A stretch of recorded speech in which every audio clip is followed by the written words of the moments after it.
So hi guys, I hope you all doing well.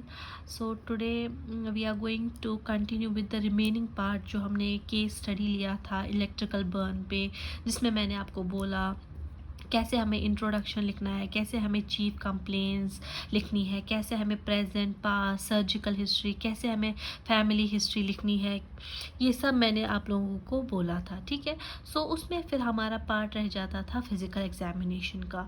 तो आज हम उसके साथ कंटिन्यू करेंगे कि फ़िज़िकल एग्जामिनेशन में हमें क्या क्या लिखना होता है। कि जैसे कि पहले आप देख रहे हैं कि फ़िज़िकल एग्जामिनेशन में हम लोग पहले ही पेशेंट का जनरल अपीयरेंस देखते हैं। इन जनरल अपीयरेंस हम लोग क्या देखते हैं, पेशेंट का बॉडी बिल्ड कैसा है, उसका नरिशमेंट कैसा है, ओरिएंटेशन वेदर पेशेंट ओरिएंट है प्लेस टाइम पर्सन से, उसकी अपीयरेंस कैसी है, whether it is dull, whether it is active, या पेशेंट कॉन्शियस है अनकॉन्शियस है, स्पीच कैसी है पेशेंट की, क्लियर है स्लर है, या पेशेंट स्ट्रगल कर रहा है बात करने के टाइम, वॉइस कैसी है, क्लियर है या ब्लड है। ये सब चीज़ें हम लोग देखते हैं जनरल अपीयरेंस में। ओके, तो आगे बढ़ते हैं।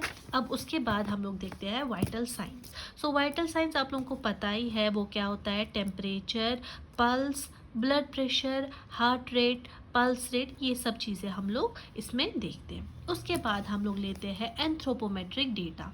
जब हम एंथ्रोपोमेट्रिक डेटा की बात करते हैं, इसमें हम लोग देखते हैं पेशेंट का हाइट, वेट, फिर उसको कैलकुलेट करके हम लोग उसका बीएमआई निकालते हैं कि नॉर्मल है, ओबीज है, ओवरवेट है, अंडरवेट है, ठीक है। इसके बाद हम लोग जाते हैं स्किन पे।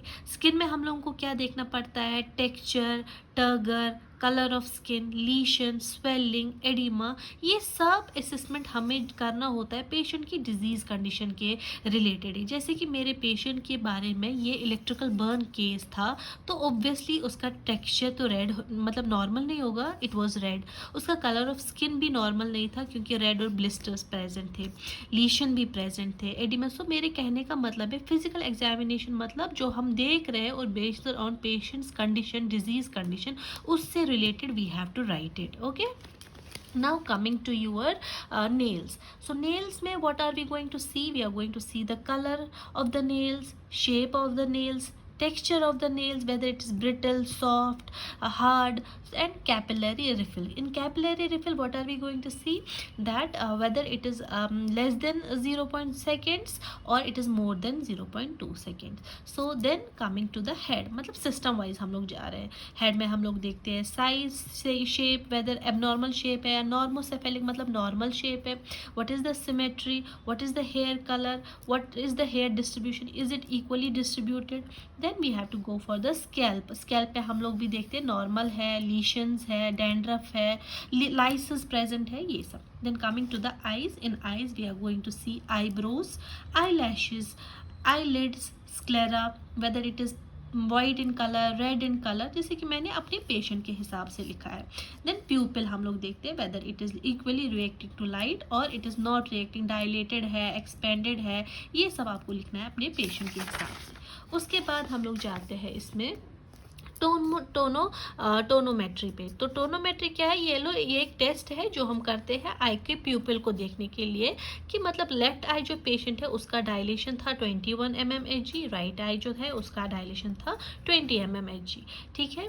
तो फिर हम लोग उसके बाद एयर्स देखते हैं, ear, external ear, hearing problem, discharge, tympanic membrane patient का, ठीक है। उसके बाद हम लोग आते हैं next, that is nose. Nose में हम लोग क्या क्या देखते हैं, स्वेलिंग है, whether nasal septum deviation present है और nasal septum normal है, what about the external nares, it कैसे है ये nares, intact और symmetrical. Then coming to the mouth, in this we are going to see mouth, whether it is normal, any reddishness, any lesions, gums, lips, teeth, क्या colour है missing कितना teeth से, present कितना teeth से, ये सब लिखना है। Then coming to the neck, neck we are going to see lymph nodes, range of motion, whether patient is able to move the neck in all directions or या limited. then jugular vein distension, कि हमें देखना है whether patient का jugular vein distension है या नहीं।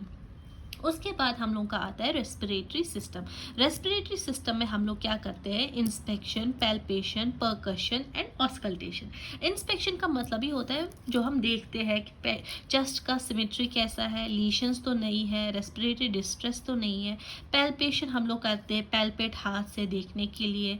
Percussion हम लोग सुनते हैं बाय विद योर स्टेथोस्कोप, कुछ एबनॉर्मल साउंड्स या प्लूरल इफ्यूजन वगैरह नोट करने के लिए। Then we are going to auscultation. Auscultation में भी हम लोग क्या सुनते हैं, breath sounds.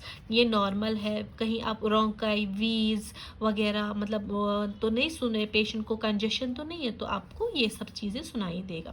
Then coming to the cardiovascular system, इसमें भी हम लोग क्या करते हैं, इंस्पेक्शन, पैल्पेशन एंड ऑस्कल्टेशन। ठीक है। Then coming to the genito urinary gastro intestinal system पहले। सो इसमें भी हम लोग इंस्पेक्शन में देखते हैं एकाइमोसिस तो नहीं है, पैल्पेशन में कैसा है इसका पैल्पेशन, टेंडरनेस तो नहीं है, पेशेंट को पेन तो नहीं हो रहा है। ठीक है। ऑस्कल्टेशन, तो ऑस्कल्टेशन में हम लोग देखते हैं कि पेशेंट का डिक्रीज बाउल साउंड था यहाँ पे, और कोई फ्लूइड फिल तो आप नहीं सुन रहे हो, वो सब चीज़ें हमें लिखनी है। देन जेनाइटो यूरिनरी सिस्टम, जिसमें हम लोग देखते हैं inspection, colour of urine, anus and rectum. ये सब जो मैंने यहाँ पे लिखा है it is according to my patient. आप लोग अपने पेशेंट के हिसाब से लिख सकते हो, उसके रिपोर्ट्स के हिसाब से। Then coming to the upper extremities या एक्सट्रीमिटीज़, उसमें हमें रेंज ऑफ मोशन देखना है, लीशंस देखना है, डिस्चार्ज देखना है, स्वेलिंग देखनी है, डिफॉर्मिटी देखनी है। सो इसको हम लोग बोलते हैं स्टिक डायग्राम। तो यहाँ पे हम लोग दिखाते हैं अपर एक्सट्रीमिटीज़, ये हम दिखाते हैं लोअर एक्सट्रीमिटीज़।